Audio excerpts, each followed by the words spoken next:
The magical world of Disney. So much goes on off stage and behind the scenes to ensure that the guests have the most magical time of their lives. Once they arrive on the property, that is. Ever seen a wet paint sign while walking through the parks? Oh, how about a maintenance cast member with a bag of tools? Or better yet, anyone with a construction hard hat?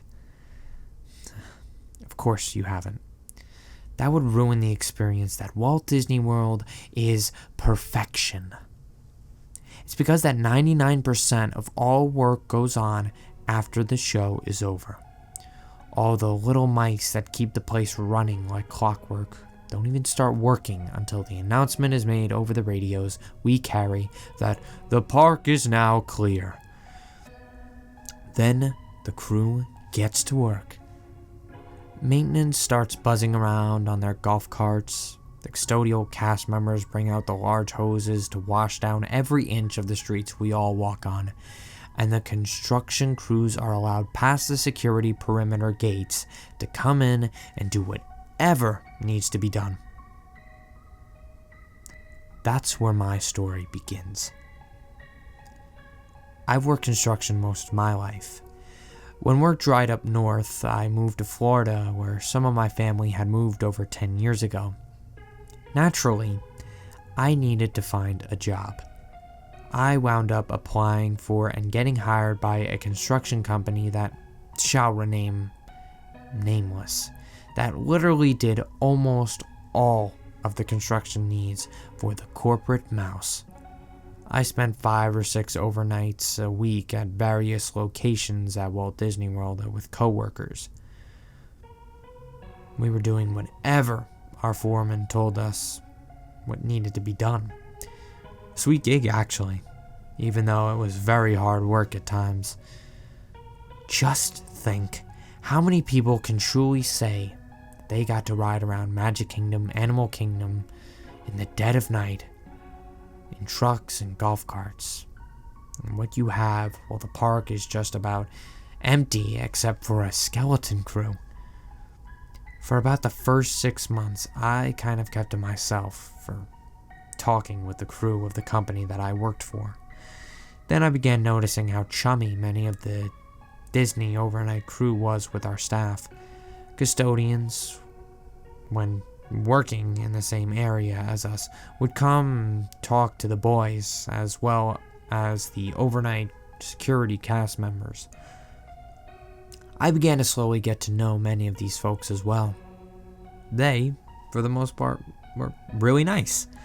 I got to know many of the night security staff, by face at least, at all 4 parks as well as the resorts. If you didn't know, Walt Disney World was opened in 1971. It wasn't actually not too uncommon to come across someone who had been a lifer at Disney or knew someone who was. 40 plus years working for the mouse. God bless him. Even my foreman, who although did not work directly for Walt Disney World, was one of these. And boy, did they have some stories to tell to pass the time. As I adjusted more to the job, I began to get more comfortable with the surroundings. The cast members grew more social towards me, and I was able to make my way through the parks without getting lost too. Let me tell you, that is not an easy feat when you first start out working there. Especially at night, although it's not pitch black. There is a very minimal lighting except for where we put our floodlights up to do work. Security is only using the flashlights or the headlights of their carts to light their ways, and store lights are only on if someone is working in them. Quite eerie and yet so cool at the same time. It's like a totally different place than during operating hours. As a matter of fact, one time when I decided to visit the park as a guest, I couldn't find a ride that I wanted to go on because it looked so different during the day with all the colors, people, sounds, and music. 1 year of working at the place full time, and I had to swallow my stupid pride and go get a map. Pathetic. Anyway, as I started conversing more and more with the cast members, some of the security staff and I found out that we had a mutual interest in the paranormal. Of course, that would come up in conversation eventually when working graveyard shifts. I would get to hear stories from them all the time. The famous ghost in the Pirates of the Caribbean ride, the murder/suicide in one of the rooms of a certain resort, the jumping off of terraces at another, ghosts of cast members who passed on that come back and say hi, the spooky occurrences at rides where some unfortunate guest was killed. The stories went on and on. Although fun to hear, I won't lie, and did give the whole property an ominous feel at times that a guest will never get to experience. Even coworkers of mine had someone to a break room and walking in to find no one there. Of course, the noises and voices when they were working alone.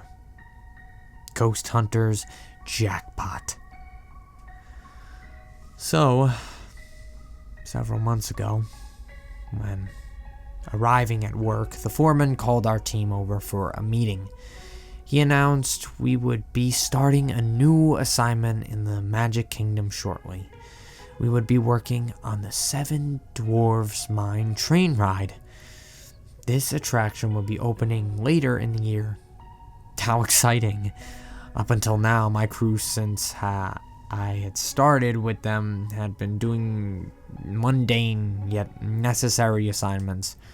We had the pleasure of pouring concrete, digging ditches, fixing bathrooms. Good stuff.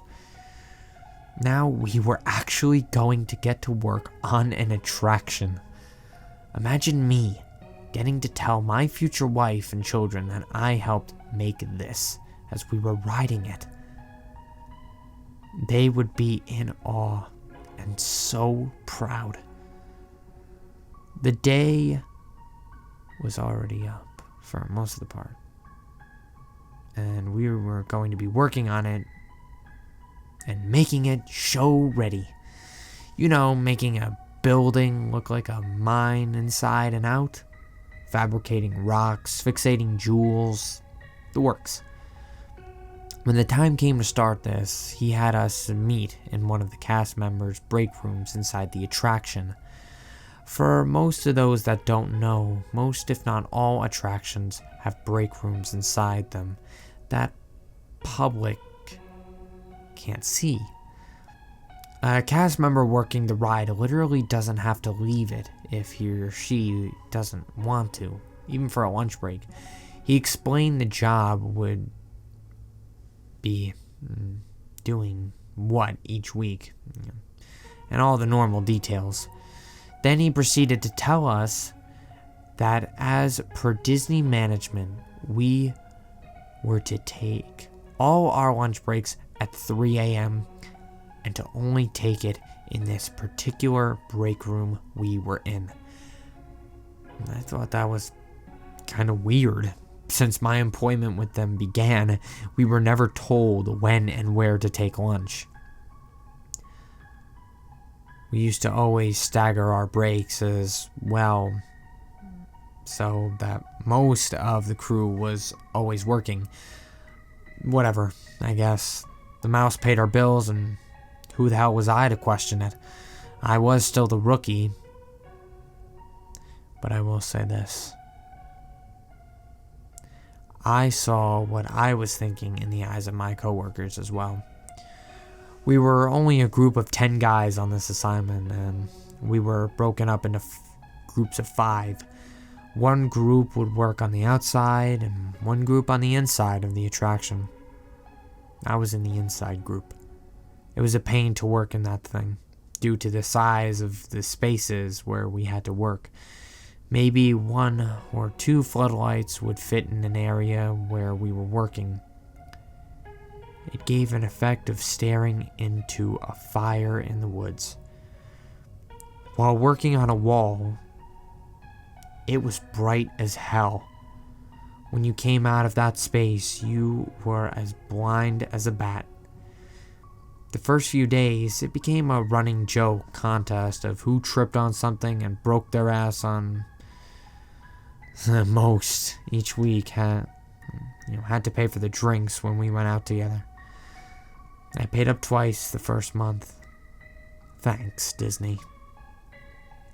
I guess you could call me paranoid, but I would never leave my lunch bag in the fridge in the break room. I'm an absolute angry asshole if I get hungry, and after having it stolen once while at Animal Kingdom, I was not going to have it happen again. So, I just carried it out with my other gear from then on. We were working on the opposite side of the attraction from the break room, and it was just about lunchtime. We cleaned up all the possible trip hazards and went on break. When we got to the break room, I realized I had left my bag where we were working. Damn it. There was no way I was spending $8 on a Coke and stupid bear claw from one of those Disney rip-off vending machines. I told the guys I was going to run back and get my bags, so off I went. I was hurrying along because we only get half an hour for lunch, and if we take even a minute longer to get back to our work location, there is hell to pay. And you all know how fast a half hour flies by unless you're working. Trying to make good time, I must have made a wrong turn in all that blackness. My stupid flashlight was in my tool bag, of course. I was attempting to feel my way around the track when I saw some lights coming up ahead of me. They looked like they could be a set of emergency lights, but they were quite dim and flickering. Who cares? Any port in a storm, right? I slowly made my way towards them and began to hear voices, but I couldn't make out any words. There was no one in the attraction other than us, or so we were told. Oh my God, after all these stories I was told, was I finally going to have one of my own? As much as I felt the hairs on my neck stand up, I was excited as well. Even though I really liked hearing about ghosts, I can't say that I am really, truly afraid of them. I just don't want them in my home. Other than that, I find the idea of them fascinating. I slowly peeked my head around the next corner. I wish to God it was a ghost I saw. It was a large, at least compared to where we were working, open space. And there was a fabricated stone slab made to look like a natural rock formation in the center. 6 figures in suits were around in a circle. 5 were holding candles, while 1 was reading off what looked like an old piece of parchment. What he was saying was beyond my knowledge. Not English, from what I could hear. Every time the main suit would finish a sentence or two, the others would repeat the last word. As I crouched there, amazed, I saw what looked like a flash of yellow and blue stirring from the top of the altar. There was someone on it. A woman. She stirred again, and I thought my eyes were playing tricks on me. It looked like one of those college program kids that get to be friends with the characters, completely dressed as Snow White. She was gagged and bound. What the hell was I seeing? Her eyes were huge and filled with fright. Tears were streaming down her face, making her overly done makeup run. As much as she struggled, she could barely move. The man with the parchment stopped reading. The others all produced some crudely made daggers and made their way to her. 2 of them went to each other, to her arms, 2 to her legs, and 1 stood at the top of her head. The leader, for lack of a better word, made a gesture with his hands and said one more incomprehensible word, and the others moved in. Oh God. The 2 by her arms sliced her arms from mid-bicep down to the wrists. 2 others did the same from mid-thigh to top of her feet. The 5th one actually carved what looked like a half moon into her forehead. I stifled a scream and my eyes closed. I could hear muffled screams and smell copper in my nostrils and taste it in the back of my throat. I opened my eyes briefly to see the leader produce a knife, walk over to the altar, and lift poor Snow White's chin up toward him. That's when I turned and ran. I got back to the break room, sprinting through the door. I must have looked half crazed because one of my buddies said, "What the hell happened to you? Where's your lunch bag?" I didn't even answer him. I just stood there.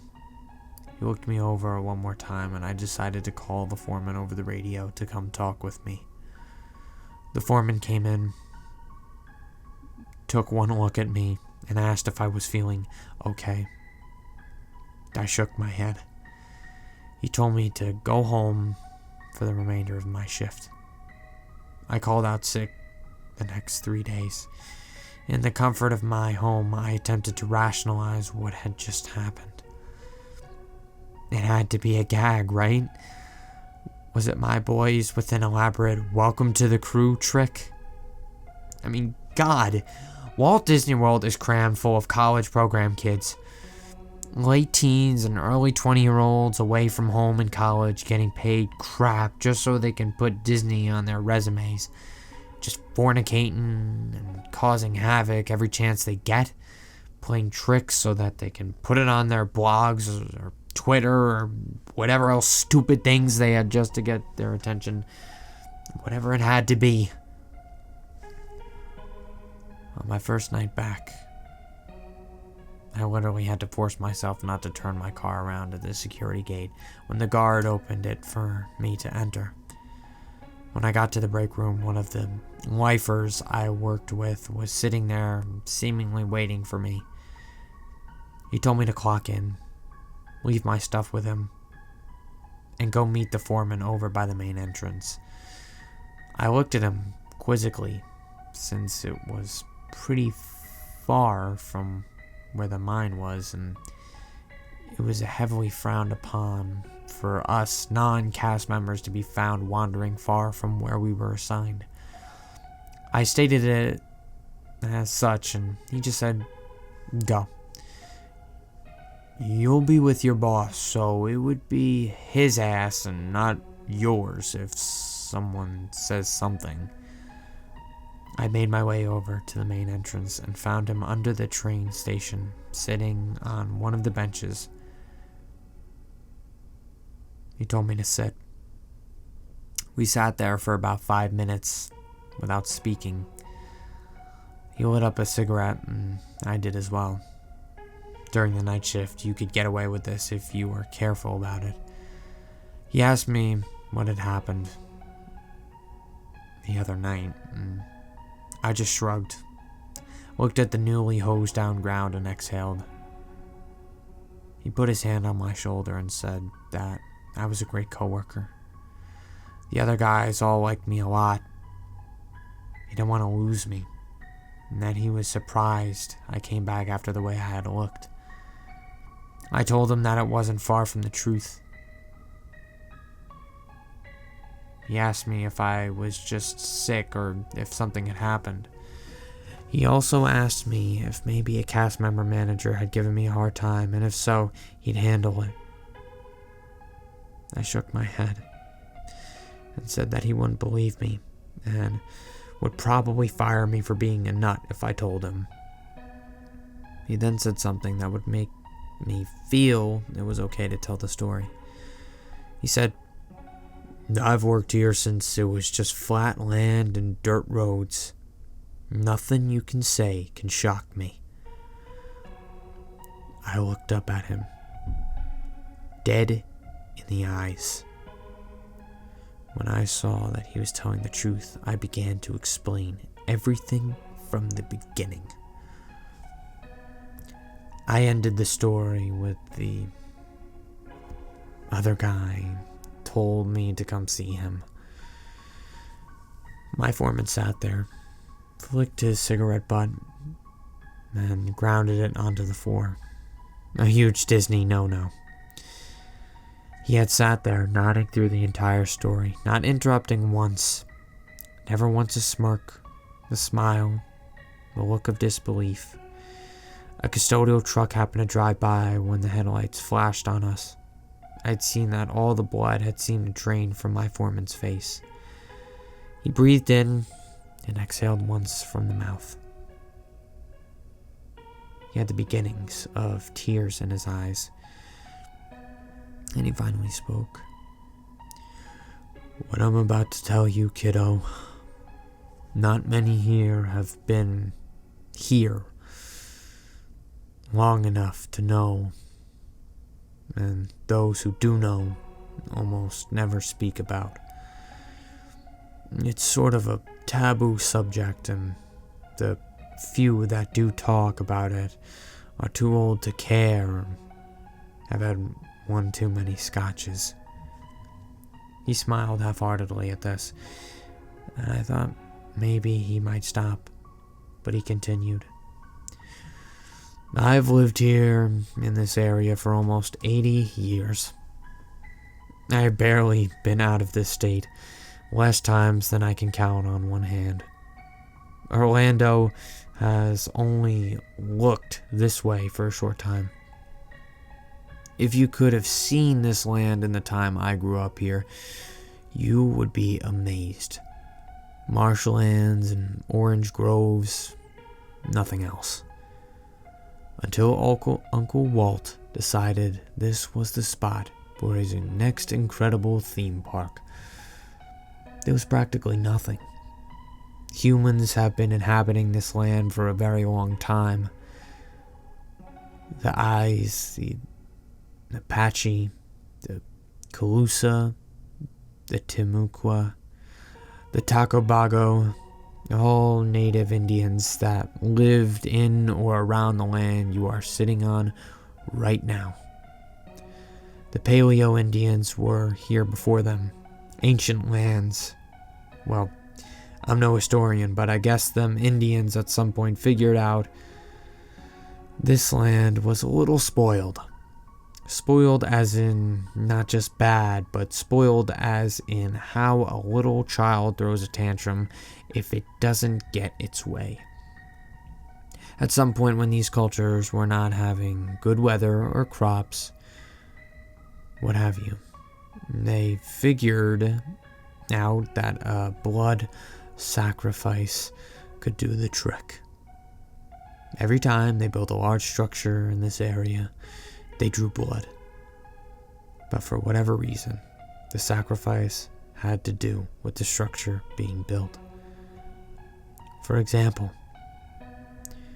if the Indians were building a religious structure, a shaman had to be sacrificed. If a settler was building a barn or an orange grove, a farmhand had to be the one. You get me? And it had to be done by the elders of the town. It couldn't be done by just anyone, but by the elders most influential ones in the area. You ever seen that movie Pet Sematary by Stephen King? like that, but the important people involved. Do you know the story about Disney buying this land? He bought it not under the Disney brand, but hundreds of pseudo companies. He didn't want anyone to know he was going to build a theme park here, because the locals may not have sold as cheaply as they did. So, he did what he did. I wonder if through all this half-truth bargaining, if him or his roundtable executives ever wondered why so many people were willing to sell at that price. Were they done having to do the despicable to make a profit here? Did many of them want out? It can really make you wonder. And how come supposedly no one dies at Disney? How come all people are proclaimed dead off the property? And why do we hire so many college kids that are supposedly running rampant here? Think about it. I just gotta tell you, because I think you may deserve it after you've seen what you claim to. The powers that be here are more powerful than just being Disney executives. They pretty much rule everything. You think Club 33 is exclusive? He laughed, but with no humor. The club you stumbled upon rules more than just a theme park. If you talk about what you've seen, your life may be in danger. I just sat there, trying to soak in what I had just heard. This was insane. And then my foreman said one more thing before the last sentence I have ever said to that nice man. If you think that was bad, just imagine what I heard as we were building It's a Small World. I swear I still hear those screams of those kids once I close my eyes at night, 40 years after. My reply? I quit. The magical world of Disney. I still get the shakes when I think about it.